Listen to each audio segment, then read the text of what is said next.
যখন কোন বান্দা সূরা ফাতিহার একটা করে আয়াত বলে আলহামদুলিল্লাহি রাব্বিল আলামিন, সঙ্গে সঙ্গে আল্লাহ জবাব দিয়ে বলেন হামিদানি আবদি, বান্দা তুই আমার প্রশংসা করলি। আর রহমানির রহিম যখন বলে আল্লাহ বলেন আসনা আলাইয়া আবদি। মালিক ইয়াউমিদ্দিন যখন বলে আল্লাহ বলেন মাজ্জাদানি আবদি। এরপরে যখন বলে ইয়াকা না'বুদু ওয়া ইয়াকা নাস্তাঈন পর্যন্ত যখন বলে আল্লাহ বলেন বান্দারে তুই আমার কাছে কি চাস, প্রাণ খুলে চা রে বান্দা।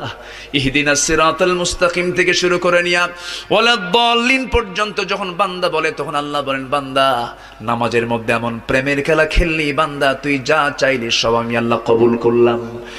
ওই বান্দা যখন রুকুতে যায় আল্লাহ তখন অস্থির হন।